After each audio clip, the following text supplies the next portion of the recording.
going to have a few words about a new movie called Changeling, directed by Clint Eastwood and produced by him also. Now, I have to say, I was reluctant to see this movie because I'd seen the preview a couple of times, I'd read about it, and it sounded like exactly the kind of movie I didn't want to see. I only saw it because Marcia insisted. And actually, I liked it a lot. It's a very enjoyable movie.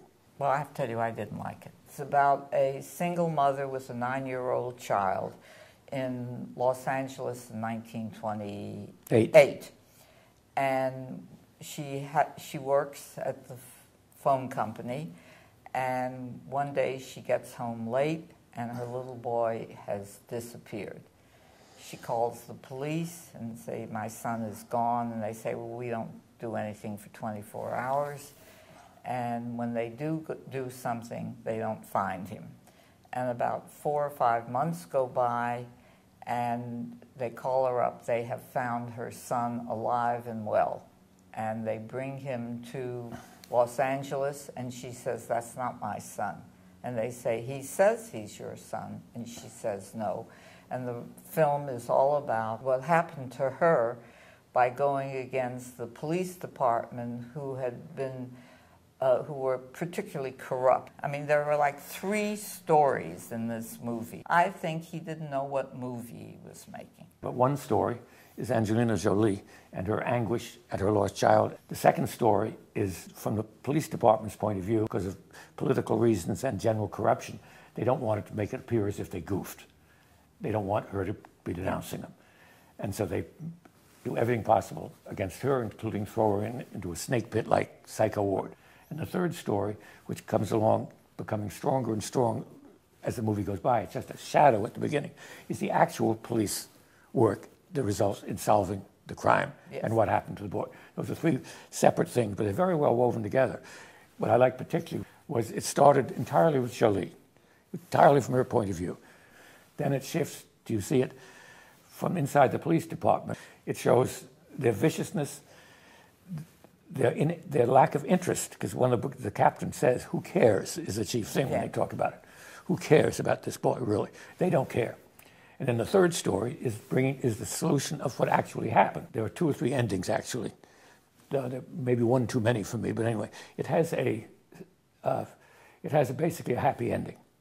It has as happy an ending as is possible under tragic circumstances. The actors are all extraordinarily good, including the one who's the villain. I think he is probably the best actor in the movie. He's terrific. Incredible. The trailer was all full of overwrought scenes of Angelina yelling and screaming and howling. I thought she gave a relatively restrained performance, and I thought she was terrific. And the attention to detail that Eastwood gave, I thought was wonderful. I mean, I know they have people who do research. Well, the big red trolley that big red car, they were called. Yes, it was a terrific LA transit system in the 20s, which was destroyed in the 30s with a collusion of General Motors who want to sell them automobiles. They did have one old red car, so they got a lot of use. It's in about 20 scenes, a car. And a great deal of the dialogue, I read anyway, is actually taken from newspapers, from the trial and stuff. There's an amazing amount of real dialogue, and her speeches that she made on the steps. I think the picture, for me, was not only not satisfying, it sort of made me angry of why I had spent the time in the theater. That astounds me. But impeccably made, and at the beginning of the film it says a true story. Well, interestingly enough, the major plot point that they have neglected is the thing that would have made it really a true story, and it's not a true story. So that's your objection to it? They said a true story and it's not? What about it as a movie? No, I mean, you're criticizing because it's not a true story? Every interview they have done says that it is true. The most important point, which I'm going to tell you, is the serial killer lived with his mother, and she too was sent to jail. Is that the most important thing in the movie? If you were making the story about a mother's devotion to her child who is lost and discovered that the villain, right, was arrested with his own mother, right, who was part of the vile deeds that were done, wouldn't you think that had some value in the story? Maybe a couple of lines. It wouldn't affect the story at all. You've been inside the industry so long that you're thinking about it from why did he make this movie? It's a terrific story. To me, that wouldn't have changed the movie one bit. I mean, he was a total psychopath. And as some of the people said, it is a bit like Psycho. In other words, there's the same element in Psycho of Tony Perkins and his mother in that. But that is not the central part of this story. What is the central part of the story? For you, it was Angelina Jolie fighting the police department because it's not her child and she wants them to find her child. Exactly right. We could make a movie in which it is about the villain, about the bad guy who lived with his mother. They chose, I think very rightly, they decided we will present him as he is. This is not a story about what made him what he is. He is what he is. There could have been 50 reasons he was made that way.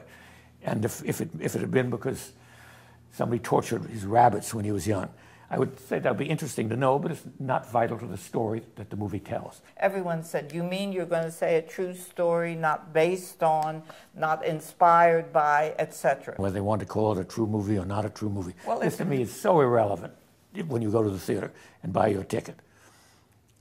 But the fact is, the movie made you weren't thinking of these things when you saw the movie, I hope. No, because I don't look up anything before. All I was thinking about all through the movie, what the intent of the auteur meant in this film. It was telling a story. It's a great story. He's got 3 stories. And he tells them all. I do not think it's a good screenplay, Lorenzo. Okay. The thing is, I didn't know I couldn't find what the heart of the movie was. He is a guy who can make any movie he wants to make. Yeah. Anybody will make it. I have to question and try and figure out what he was trying to tell us in that movie. No. Right? Well, no, that's absolutely for me. wrong. That was for me. That you can write an article about Clint Eastwood. That would be an essay about Clint Eastwood's career. But as a movie, this movie is not presented to people who are trying to figure out why he's trying to make it. They could not give less of a rat's ass. This is a slam dunk of a movie to me, just of a movie. It's got everything. It's like Erin Brockovich, only much more so. But this is what we call one of those Oscar pictures, where Angelina Jolie is going to be nominated. She will be. I do not think the picture is going to do big business. I'm sorry, Marcia didn't enjoy it. I did not enjoy it. Well, I enjoyed it. And you will too.